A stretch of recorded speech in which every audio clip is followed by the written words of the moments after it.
नमस्कार, आप देख रहे हैं खबर 1 मिनट और मैं हूं आपके साथ विभा उपाध्याय। जमशेदपुर के साक्षी थाना क्षेत्र में युवक को छेड़खानी करना महंगा पड़ गया। दरअसल स्कूटी से जा रही युवती को चौक पर खड़े एक युवक ने छेड़ दिया। युवती आग बबूला होकर स्कूटी से नीचे उतरी और युवक की जमकर पिटाई शुरू कर दी। देखते ही देखते स्थानीय लोग मौके पर पहुंच गए और उसके बाद पुलिस को मामले की सूचना दी गई। पुलिस ने मौके पर पहुंचकर युवक को हिरासत में ले लिया, पर इसके बावजूद भी युवती मंचले युवक को जमकर पीटती रही। जमशेदपुर के साक्षी थाना क्षेत्र में युवक को छेड़खानी करना महंगा पड़ गया। दरअसल स्कूटी से जा रही युवती को चौक पर खड़े एक युवक ने छेड़ दिया।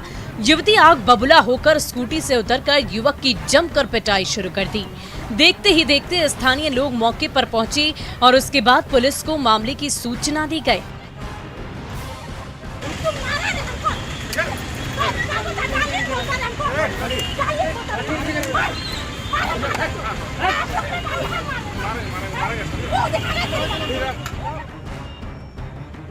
पुलिस ने मौके पर पहुंचकर युवक को हिरासत में ले लिया, पर इसके बावजूद भी युवती मंचली युवक को जमकर पीटती रही।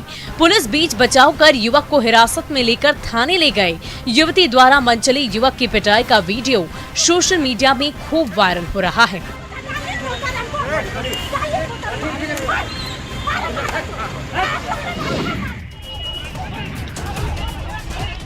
दरभंगा में पुलिस लाइन के सामने स्थानीय लोगों ने एक मानसिक रूप से बीमार युवक को तालिबानी सजा देते हुए उसे जमकर पीटा।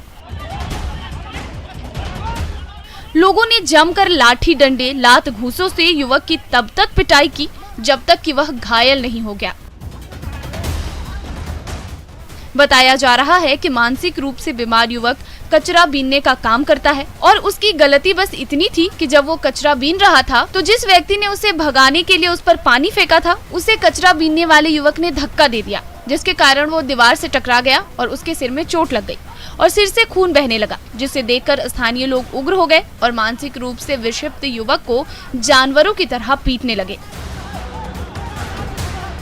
पिटाई के बाद स्थानीय लोग कैमरे के सामने कुछ बोलने को तैयार नहीं हुए। पिटाई के कारण युवक को काफी चोटें आई हैं।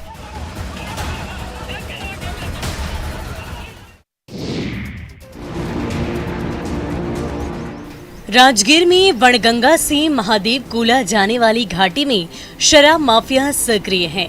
यहाँ महुआ से शराब बनाने का काम किया जा रहा है। 1 महीने पहले ही यहाँ पर जहरीली शराब पीने से 13 लोगों की दर्दनाक मौत हो गई थी। शराब बनाने के दौरान चूल्हे से निकले चिंगारी के फैलने का खतरा बढ़ गया है। अगर चिंगारी फैल जाती है तो जूस सफारी और नीचे सफारी को भारी नुकसान पहुंचा सकती है। हैरत की बात तो ये भी है कि जंगल में भारी संख्या में सुरक्षा कर्मियों को तैनात किया गया है, फिर उनकी नाक के नीचे शराब माफिया कैसे सक्रिय हैं, ये भी एक बड़ा सवाल है। शराब माफिया के सक्रिय होने पर आम लोगों के साथ ही साथ वन्य जीवों पर भी संकट आ गया है।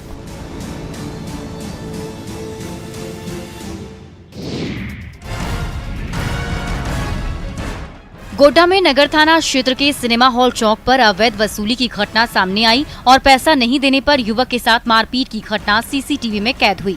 घायल युवक ने बताया कि वो अपने किसी काम से गोड्डा आया था, तभी उसकी गाड़ी को कुछ लड़कों ने रोका और कहा कि आपने अपनी गाड़ी की किस्त जमा नहीं की है और आपको फाइन देना होगा। जब युवक ने इस बात से इनकार किया तो आरोपियों ने उससे मारपीट की। हमको 1-2 अज्ञात आदमी ने रोका, ठीक है, रोक के मतलब बोलता है आपका इंस्टॉलमेंट गिरा हुआ। मैंने फाइनेंसर से बात करवा दिया, तो मेरा सब कुछ अप टू डेट था। उसके बाद उसने मेरे साथ मिसबिहेव किया, गाली गलौज किया, धमकी दिया। उसके बाद मुझे मारा तलवार लेके, मतलब मेरे सर पे चोट, मतलब मुझे दौड़ा के मारा गया, मतलब मर्डर करने का इच्छा था उसका।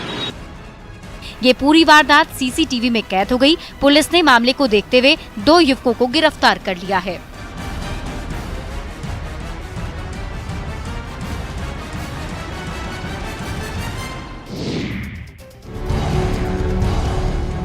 खगड़िया के कुल्हड़िया गांव की रहने वाली निशु कुमारी को गांव के ही लड़के अनिकेत आनंद से प्यार हो गया, दोनों ने 5 साल के रिलेशन के बाद 2020 में कोर्ट में शादी कर ली। शादी के बाद लड़का अपने घर वालों को मनाने की कोशिश में जुट गया, लेकिन कई महीने बीत जाने के बाद जब लड़के की ओर से कोई जवाब नहीं आया तो लड़की खुद हिम्मत दिखाते हुए पुलिस के पास मदद के लिए पहुंची और आप बीती सुनाई, जिसके बाद पुलिस युवती को लेकर उसके ससुराल पहुंची। पुलिस और समाज के कुछ लोगों ने युवती को उसके ससुराल में एंट्री तो करा दी, पर लड़के की मां निशु को अपनी बहू मानने से इनकार कर रही है। तस्वीरों में आप देख सकते हैं कि किस तरह लड़के की मां लड़की को घर से निकाल रही है। हालांकि युवती का पति आनंद फरार है। अब ये देखना होगा कि ससुराल में एंट्री कर चुकी निशु अपने ससुराल वालों का दिल कैसे जीत पाती है।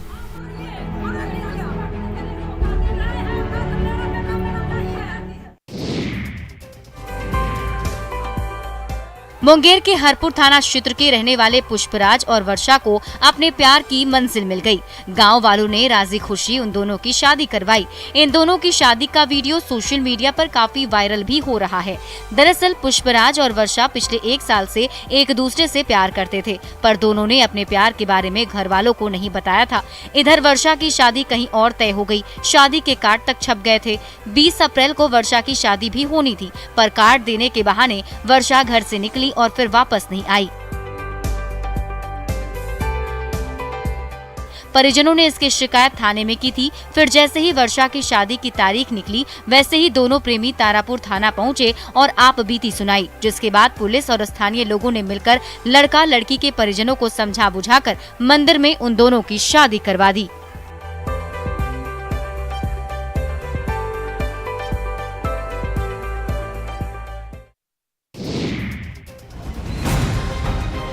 नवादा में गोविंदपुर थाना क्षेत्र के विनायक गांव में 2 परिवारों के बीच हिंसक झड़प हो गई। इस झड़प में तलवारबाजी में 4 लोग बुरी तरह से जख्मी हो गए, जिसमें 2 की हालत गंभीर बताई जा रही है।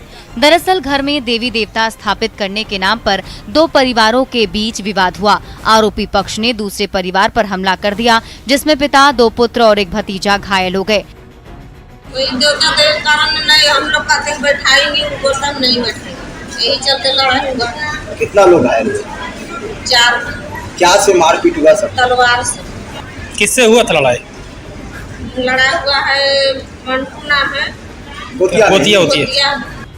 सभी घायलों को नवादा सदर अस्पताल लाया गया, जहां उन्हें विम्स पावापुरी रेफर कर दिया गया है। फिलहाल परिजनों ने इस घटना की जानकारी स्थानीय पुलिस को दे दी है। वहीं आरोपी पक्ष के सभी लोग घर छोड़कर फरार हो गए हैं।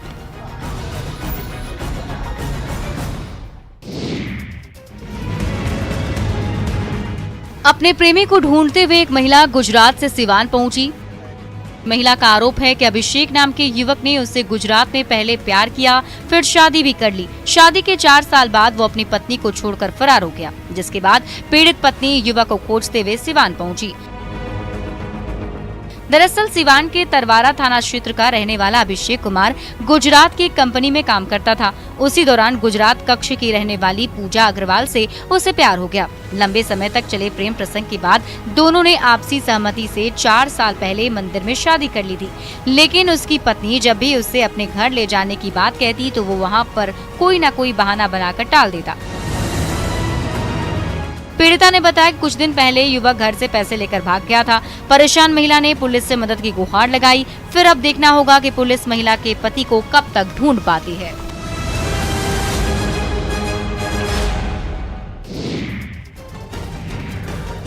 मोतिहारी के रघुनाथपुर में नकली दवा फैक्ट्री का उद्भेदन हुआ है, जहां 2 मंजिले घर में संपूर्ण आरोग्य केंद्र नाम से फैक्ट्री का संचालन किया जा रहा था। औषधि नियंत्रण विभाग ने छापेमारी कर भारी मात्रा में नकली दवा के साथ दवा बनाने की विभिन्न सामग्रियों को बरामद किया है। इन नकली दवाओं पर विदेशी कंपनी का रैपर लगाकर इसे ग्रामीण इलाकों में बेचा जाता था। शिकायत मिलने पर जब औषधि नियंत्रण विभाग की टीम यहां पहुंची तो काफी मशक्कत के बाद फैक्ट्री का गेट खुलवा सकी। संपूर्ण आरोग्य केंद्र में टीम ने छापेमारी के दौरान एक अलमीरे को खंगाला। इस दौरान फैक्ट्री से खाली दवा का बोतल, खुला हुआ टैबलेट, घोल बनाया हुआ मिठा, सत्तू, अजवाइन, डिस्टिल वाटर और भारी मात्रा में दवा का रैपर और दवा सील करने वाले मशीन समेत कई अन्य चीजों की बरामदगी हुई। इस फैक्ट्री में महिलाओं और छोटे छोटे बच्चों से दवा बनवाने का काम कराया जा रहा था। फैक्ट्री संचालक आयुष चिकित्सक दिनेश कुमार चौधरी फैक्ट्री संचालन का वैध कागजात नहीं दिखा सके, जिसके बाद उन्हें गिरफ्तार कर लिया गया।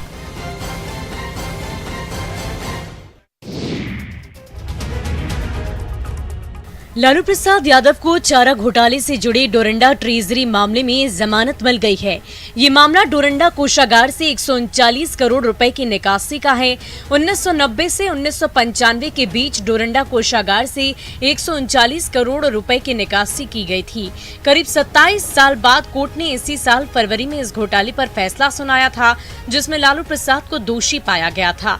इस मामले में लालू प्रसाद को 5 साल की सजा हुई है। हाईकोर्ट में लालू प्रसाद ने आधी सजा पूरी करने की दलीलें दी थी, जिसे कोर्ट ने मान लिया है।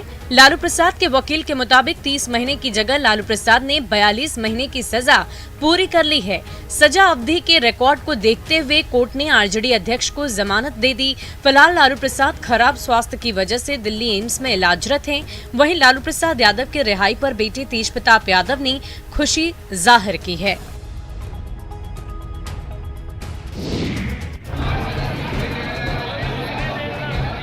गोड्डा में प्रखंड कार्यालय में चल रहे पंचायत चुनाव के नामांकन के लिए लोगों की भीड़ उमड़ पड़ी। प्रखंड कार्यालय में चल रहे वार्ड सदस्य और पंचायत सदस्य के नामांकन प्रक्रिया में सुबह 8 बजे से ही लोगों की भीड़ देखी गई। भीड़ इतनी अनियंत्रित थी कि उसे काबू में पाने के लिए पुलिस के जवानों को बल का प्रयोग करना पड़ा।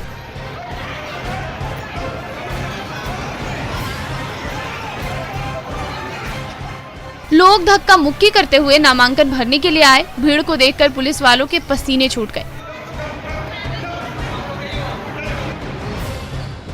तस्वीरों में आप देख सकते हैं कि कैसे पुलिस के जवानों को भीड़ को कंट्रोल करने में पसीने छूट रहे हैं। आप देख सकते हैं कि कैसे भीड़ नामांकन डालने के लिए कार्यालय में जाने के लिए पुलिस के जवानों से बहस कर रही है।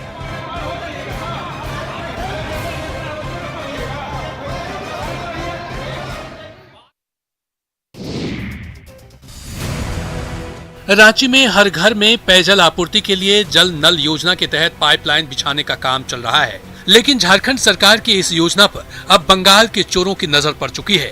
दरअसल रांची के जगन्नाथपुर थाना क्षेत्र के हवाईनगर रोड से अवैध तरीके से 3 ट्रकों में पाइप को लोड किया गया, फिर धर्मकाटा तुपुदाना ले जाकर इसका वजन कराया जा रहा था। एक ट्रक वजन कराकर वहां से निकल चुकी थी, जबकि 2 ट्रक वहीं रुके थे। तभी रांची पुलिस ने पकड़ लिया। पकड़े गए दोनों ट्रक पश्चिम बंगाल के हल्दिया के बताए जा रहे हैं। पूछताछ करने पर पता चला कि इन पाइपों को ट्रक में लोड कर खड़गपुर ले जाया जा रहा था। पूरी घटना के खुलासे के बाद पुलिस 6 आरोपी योगेश कुमार, फिदा हुसैन, रंजन, जयनाथ दास, सलीम शेख और गुलाम नौवस को हिरासत में लेकर पूछताछ कर रही है। वहीं इस पूरे मामले में रांची के एक ट्रांसपोर्टर के भी शामिल होने की खबर है। फिलहाल पुलिस इस पूरे मामले में छानबीन कर रही है। उम्मीद है कि आने वाले दिनों में और भी गिरफ्तारियां हो सकती है।